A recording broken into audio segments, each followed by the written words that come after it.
pot să intru aici. Haide că e mai larg aici, nu este timp. Nu pot să intru, nu pot să respir.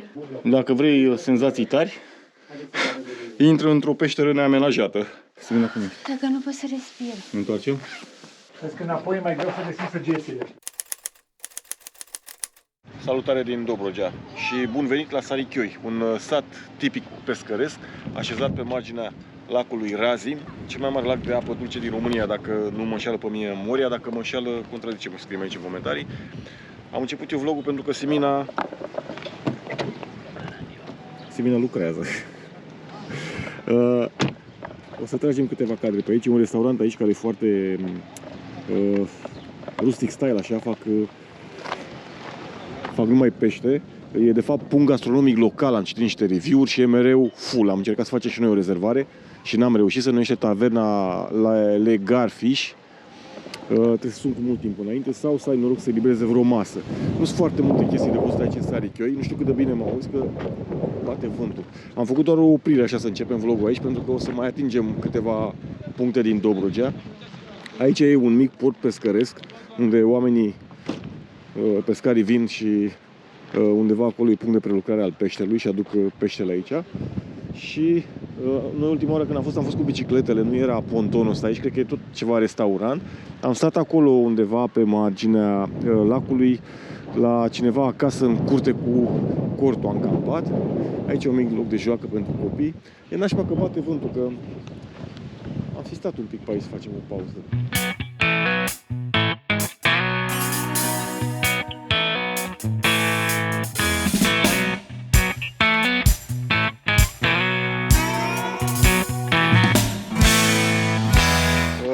Am citit aici niște chestii pe panoul ăsta, se pare că înainte de al doilea război mondial Sarichioi era un centru important din punct de vedere pescăresc, ca să spun așa, piscicol. Peste 800 de pescari își aveau casele aici și adunau pește foarte mult după lacul Razim, ieșeau chiar și până în mare. Erau foarte multe cherhanale aici în sat, care adunau peștele, prelucrau și îl trimiteau mai departe. Nu știam chestia asta, eu am crezut că e doar un sat mic pescăresc cu, nu știu, câțiva pescari, câteva băși, câțiva pescari, dar am citit acum că era un centru important piscicol pescăresc sau nu știu cum de pescuit înainte de al doilea război mondial, iar aici e un dig de pietre care acum, pentru că Dunărea este crescută și automat și lacul Razim a crescut, merge până mult încolo. E acoperit cu apă acum, dar sunt pietre așa și când e mai scăzut apa poți să mergi până mai încolo așa și să-ți tragi niște poze mișto la apus. Și dacă vă întrebați cine e domnul ăsta care fotografiază cu foc aici, poate vi se pare cunoscut, un pic așa, aduce cu cineva cunoscut, nu? Să mergem să vedem ce scrie. Are un rucsac, văd că scrie ceva pe el. Nu știu ce scrie pe rucsacul ăsta. Everyday Holiday. Bună ziua tuturor!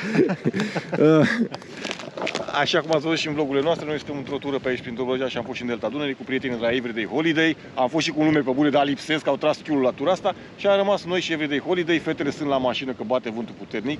Una lucrează, una are grijă de Patrick. Și am ieșit noi să filmăm, că na, ne sacrificăm, ce să facem, bărbați. Știi cum e, ele sară una pe laptop, una pe Patrick, în timpul ăsta noi stăm pe Wikipedia, ne documentăm, hai să filmăm. Așa e, da. Am tras câteva cadre aici, o să mergem mai departe, să vedem ce mai descoperim din Dobrogea.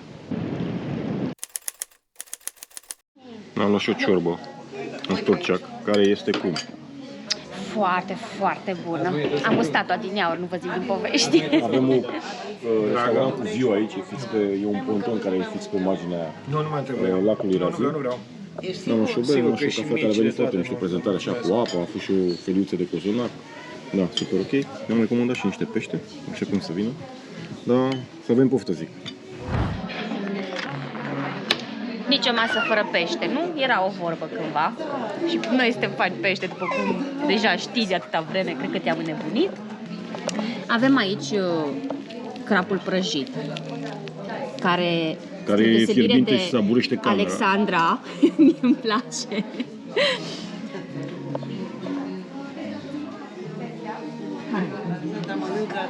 Foarte bun. Și... Stai 2 secunde doar. Bună ziua, stimabile doamne. Bună ziua. Noi, fabrica de amintiri suntem. Am venit la un mic, la Dunăre. Dar hai să vă zic cum e micul. Vreau să vă întrebăm, dintre toți 3 pești ăștia pe care i-ați gustat dumneavoastră, cel mai bun ce este? Micu? E senzație. ăștia. Mulțumim, să rămână, mulțumim. Stai așa că mai este cu niște salată verde. Combinația perfectă. Deci dintre toți trei pești, cel mai bun e micul. Ok, am înțeles. Tu, Simina, deci ai gustat crapul, aici ce avem? Aici avem sturion, cred. Așa. Mă puteam întinde ca să nu mi-l pui în brațe. Miroase interesant și aici. Tot așa că scurioasă. A venit cu un sos grosuț, așa, lipicios. Ce e? E un sos iute, dar e gros așa, ca un fel de dulceață. Bine, să gustăm și peștele, sturionul. Peștele ăsta de fițe. De fițe. Da, pe sturionul pește de fițe. Icre negre, chestii. Miroase foarte bine. Asta ce pește? Este un pește sec. Nu e neapărat pe gustul meu, mie îmi place peștele să fie un pic mai zemos, dar e gustos, se simte așa gustul pronunțat, e plăcut. Bun, Alexandre, dintre trei feluri de pește a plăcut cel mai mult micul, iar ție dintre două feluri de pește îți place cel mai mult ce? Sosul ăla, să înțeleg, nu? Nu. Mămăliguța. Să avem poftă. Să avem bun. Mâncarăm? Cară. Bun, aici e baful ăsta fix la intrarea în pod. În Sarichioi aici există o terasă foarte renumită. Dacă Am zis eu intri... despre ea la început. Ok. Doar că e micuță, e ocupată tot timpul, iar noi am mers aici, la vaporașul ăsta nou amenajat. Mă rog, nou de când n-am mai fost noi ultima oară. Da, noi am fost ultima oară acum 3 ani și nu era. Deci, cred că 3 ani sau 4 ani. Acolo. N-am dat greș. Da, a fost bună mâncare. Care a fost delicioasă. Înăuntru locația arată așa foarte marinăresc, adică e un loc chiar frumos. Na, prețurile sunt aceleași prețuri ca peste tot. Și sunt plină. cum călătorul îi stă bine cu drumul, o să mergem mai departe în periplul nostru prin Dobrogea.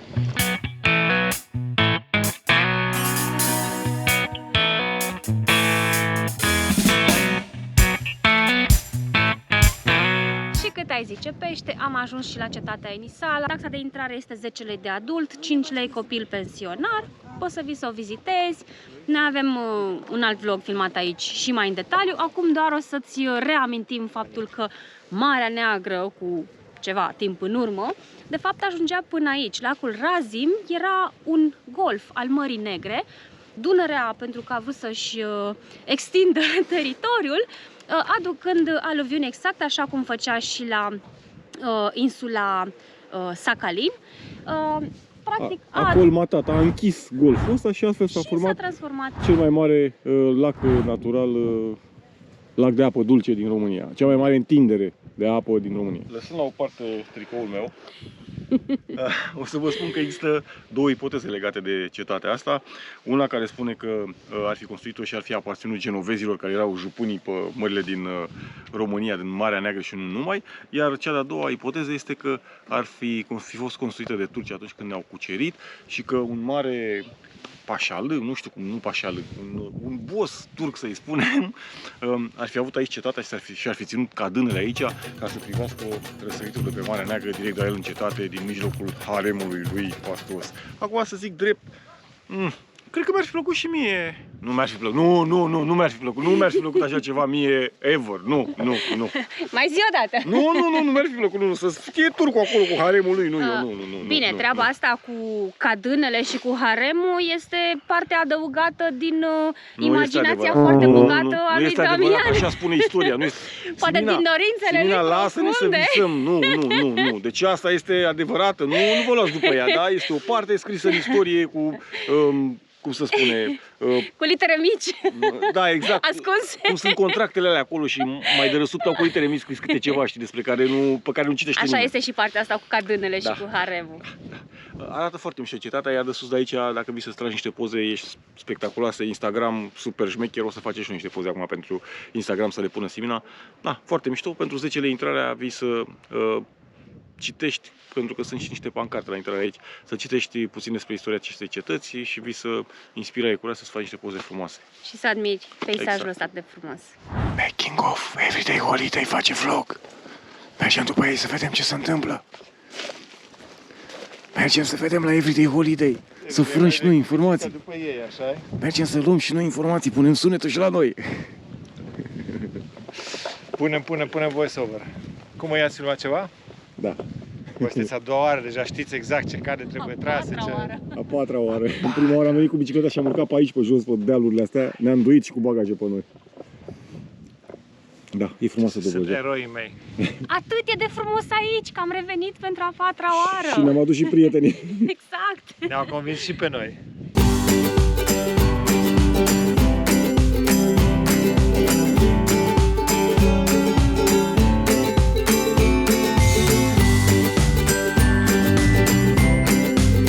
Mergem la al treilea obiectiv de pe lista noastră de azi. Unde mergem, Duduia Simina? Habar nu am. Everyday Holiday ne-a păcălit că are un obiectiv șmecher. Doar că au oprit mașina, m-au tras afară și au zis urcă-te Da. pe muntele ăsta. Hai că un obiectiv șmecher de vizitat, de fotografiat, de filmat. Și a început să ne tărască pe munte, pe aici. Glumim.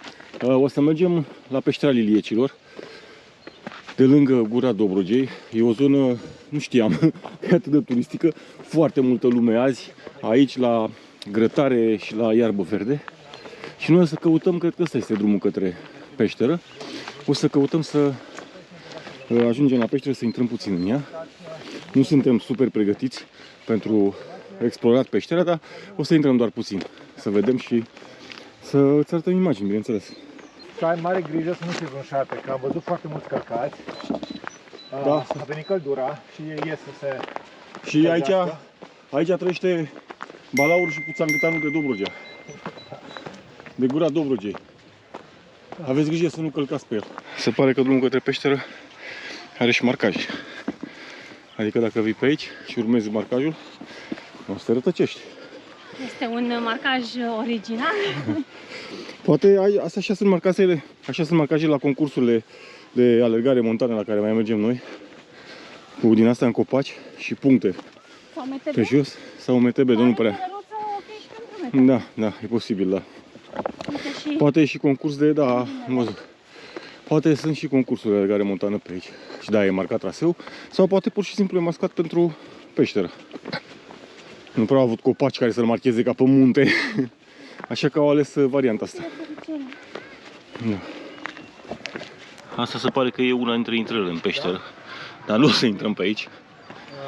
Coborât pe coadă și imediat vom ajunge la intrarea principală. Sau pe aici. Dar, așa cum spuneam, nu o să intrăm pe aici. O să căutăm o cale mai ușoară și mai facilă. Și iată, lumea cu mașinile. Nu știu cât de bine se vede că GoPro-ul nu are zoom. Iată și intrarea în peșteră. Aia mai ușoară și mai facilă.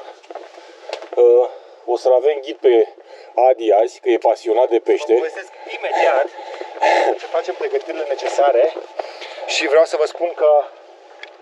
Stai să filmez și eu să vorbesc timpul.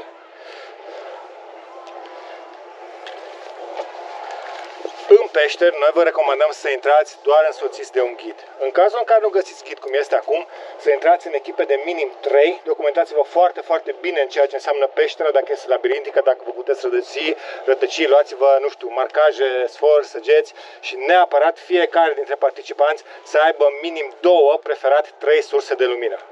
Și un telefon pentru Insta Stories. Ia să vedem în peștera Liecilor câți lilieși găsim. Opa!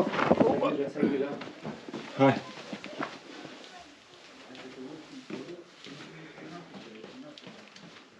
Hai, ușor, ușor, ușor. Mă încerci între mine. Ușor, ușor. Ușor, ușor, hai sus. Stai că am o mică problemă. Da. Galeria fosilelor și galeria cu ceramică. Nu e greu de înțeles de ce au fost denumite în acest fel. Pe galeria cu fosile au fost găsite numeroase fosile, tot felul de animale preistorice și așa mai departe. Și pe galeria cu ceramică au fost găsite fragmente de ceramică din antichitate și alte unelte din silex din vremuri paleolitice, din paleolitic. Ok, Cred că am mai găsit și ceva din paleolitic aici, văd. Așa. Acest device, cred că nu știu la ce folosea, dar probabil că neandertalienii contemporani, ca să zic așa, și le-au uitat pe aici. Ce interesant. Uite, arată săgeată încoace, pe aici mergi în aceeași parte. Deci noi trebuie să mergem în față, nu? Și încolo este nivelul 2. Pe aici nu știu ce nivel e, mai e o dungă și pe aici, văd că cu roșu. Să mergem înainte sau să facem dreapta? Cred că se închide aici, asta să vedem. Este o singură galerie, dar datorită prăbușirilor, Nu s-a prăbușit aici, nu cred că mai. par mai multe galerii. Este o peșteră așa numit fosilă. Adică Nu, aici e închis. E închis. Da. Este o peșteră fosilă, adică o peșteră prin care nu mai curge apa. Și este săpată în calcare jurasice cu o vârstă de 15 milioane de ani aproximativ. Opa. E prima oară când mergem într-o peșteră fără ghid noi. Bine, aici de față ghidul. Da, adică Și că fără ghid. o peșteră ne-a amenajat unde să plătească taxă de intrare, să fie iluminată. Iluminată, nu e iluminată. E foarte aproape de localitate, lumea o vezi dacă știu, eu am citit că trebuie să te târăști între cele două nivele ale peșterii, nu știu dacă aveți grijă, oricum e ok.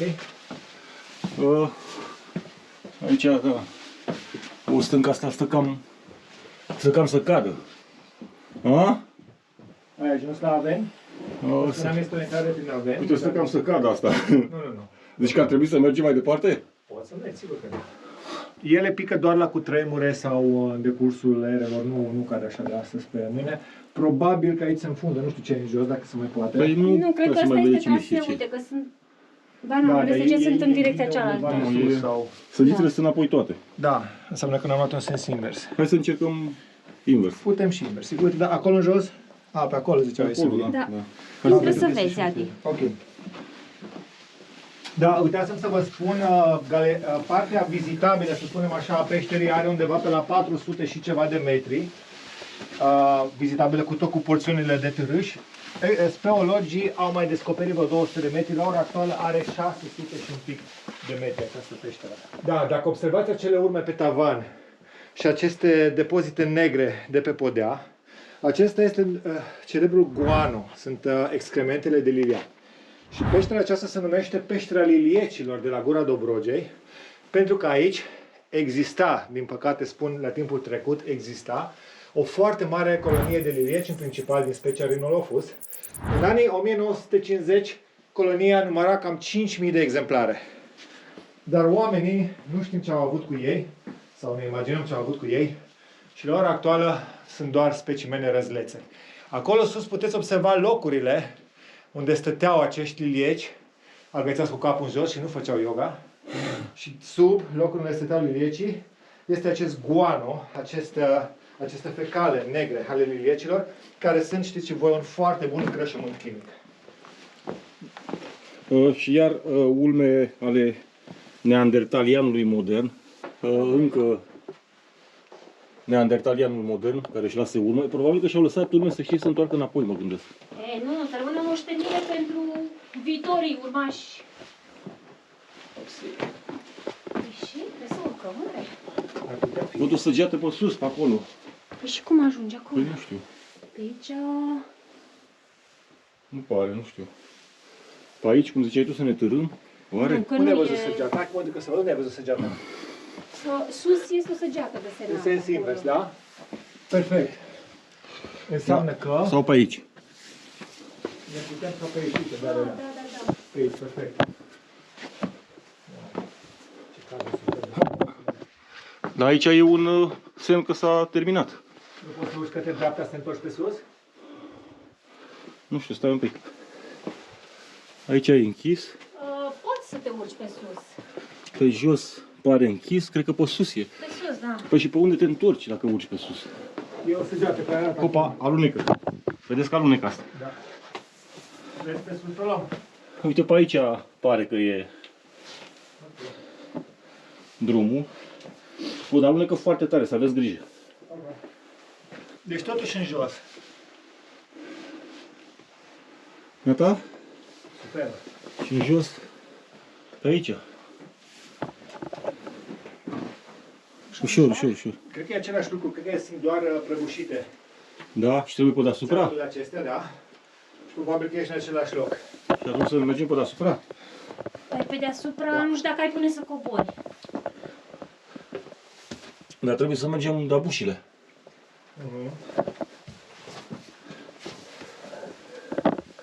Ai, ai, ai, ai, ai.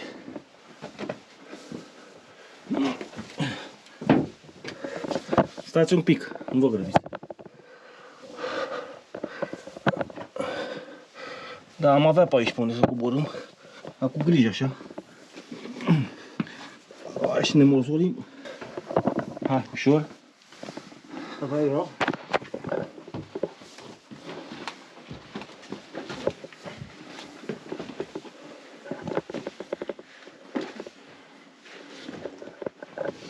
Ha, ușor.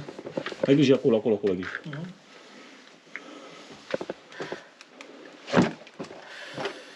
Hai, Maria.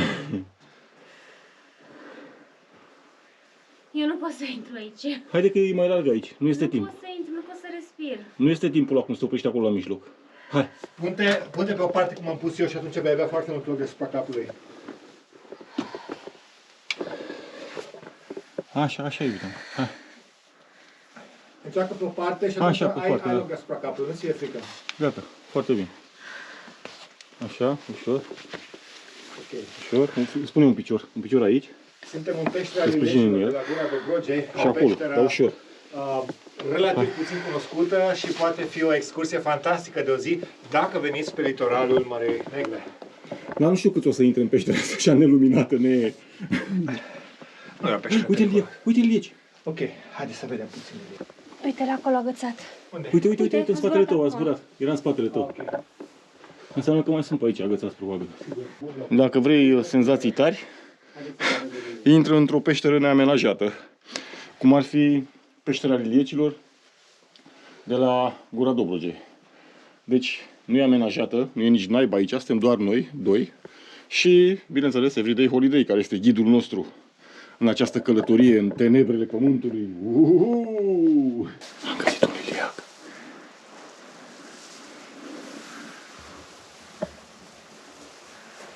Sunt doi. Fac sex. Ia uite aici. Am găsit doi lilieci în peștera Liliecilor. Atenție când pornesc la lunecă rău. Ușor, Vă spuneam la cap, atenție, da? uite, săgeata și gata, mai avem un pic și ieșim. Opa, dar ce alunecă. Cum îi zice la ăsta, Guantanamo ăsta? Guană. Guanul ăsta alunecă. Uite-vă și cu mâinile și cu picioarele. Aveți la camere. Dacă pe Simina se cațe, ține tu camera. Da, ține eu camera, da. Foarte interesant că... Haha, aici avem o surpriză pentru voi. Credeți că pe aici pe sus e ieșirea? Surpriză! Trebuie să ne întoarcem înapoi. Trebuie să coborâm acolo jos. Vedeți aici săgeata? Și acolo săgeată roșie, observi? O să iau eu în față sau cum vreți, de asemenea să o ținem la mijloc. Te pui pe fund. Dacă ceva eu sunt acolo, Simina. Acolo cred că e și un... Nu e nimic, nu? Nu, vrei să coborâm pe aici, trebuie să ne întoarcem. Să vină cum ești. Dacă nu pot să respir. Ne întoarcem? Bun, trebuie să ieșim, e clar. Ok. Mă duc jos să văd cât de... Dă un pic de apă. Ai apă? Vrei? Are. Bun. Mă duc aici, ca să văd pe unde mai aproape să ieșim.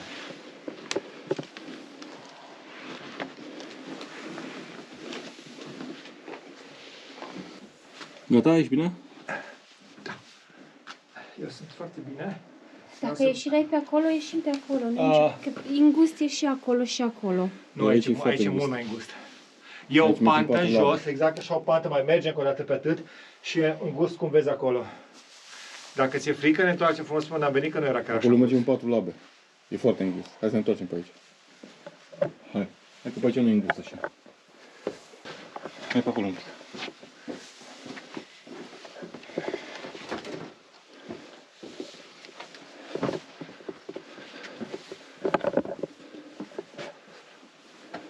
Vezi că înapoi e mai greu să găsim săgețile.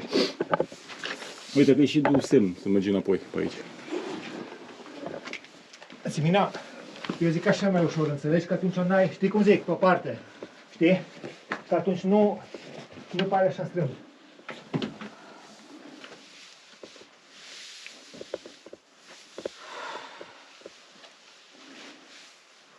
Ușor cu cap.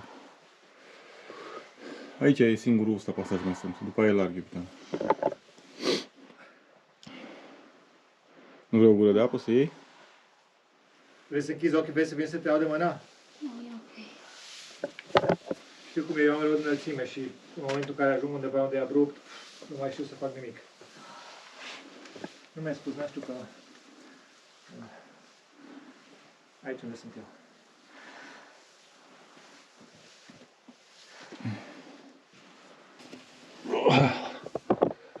Luăm patru lape pe aici. Da. Deci cred că speologi nu ne facem. Nu putem să le facem pe toate. Rămânem scufundători, rămânem toate astea. Speologie, nu. Bun, perfect, perfect.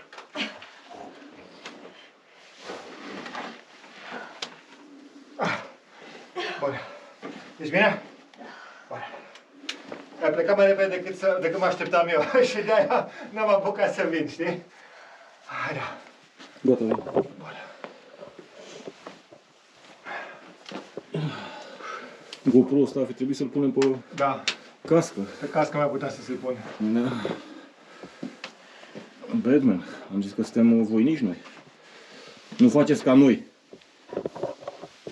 Da, deci nu faceți ca noi. Veniți echipați. Noi vă tot zicem mereu când mergem pe munte. Veniți echipați și noi intrăm în peșteră. Echipați suntem bine, avem bocanci, avem sus. Avem bocanci, da. Totuși. Da. Se poate și mai bine. Mereu era mai bine.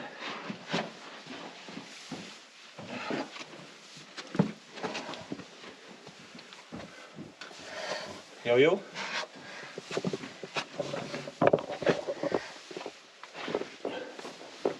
Nu te ridica.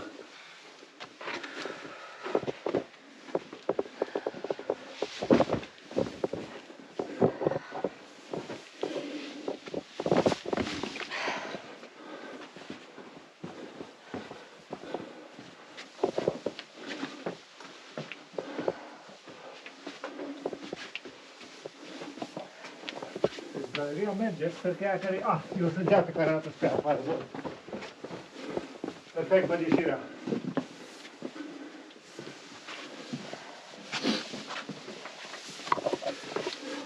Tot în față, acolo.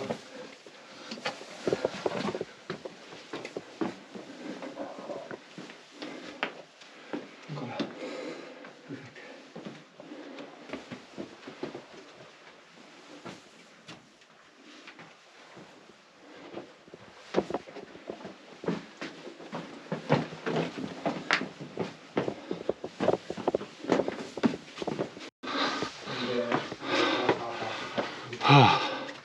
Și am ajuns și la lumină, și la aer mult, și la căldură.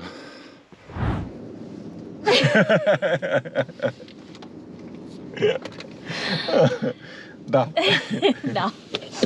Peștera e frumoasă, interesantă, liliecii sunt prietenoși, nu s-a agățat niciunul de noi să, nu știu, să dorească un contact mai apropiat, dar dacă ești claustrofob, nu, Nu e clar locul nu. tău. Spațiile la un moment dat sunt extrem de înguste, nu știu cât de bine s-a văzut pe cameră. Așa. Nu știu cât de bine s-a văzut pe cameră, dar pur și simplu ne dădeam de arostogolul la un moment dat ca să putem trece. Iar eu știu că sunt așa, Damian știe că sunt așa, Nu știam că e chiar așa. dar cred că nici el nu a știut exact cum va fi peștera, cât va fi de mică și na, ăsta a fost rezultatul. Da, și ăsta a fost vlogul nostru în Dobrogea, alături de Everyday Holiday. Da. Măcar partea bună Da. este că am reușit să petrecem niște zile foarte mișto și partea și mai bună pentru tine, în primul rând, este că ai beneficiat de niște informații super faine de la Adi. Da, pe care cu siguranță noi nu am fi avut de unde să le dăm. Adi, așa cum bine știi, că nu cred că e cineva care nu urmărește Everyday Holiday, Adi e o enciclopedie ambulantă și am beneficiat și noi de cunoștințele lui pe parcursul vlogului ăstuia. Da. O să mai fac eu o mențiune. Cu toată spaima Siminei, dacă ești un pic Delilah, eu zic că e un loc de vizitat ăsta aici, peștera asta. Măcar pe o porțiune mică, dacă nu... Da, pe o porțiune, pentru că partea de început este ok, se poate merge pe orice categorie de... Da, erau oameni cu copii, cred că am și prins în poze copii, erau oameni cu copii. Doar că la un peșteră, moment da. dat devine din ce în ce mai strâmt și sunt anumite canale foarte strâmte și te poți opri acolo, pur și simplu, și te întorci înapoi, pentru că e interesant de văzut și povestea este foarte interesantă, adică...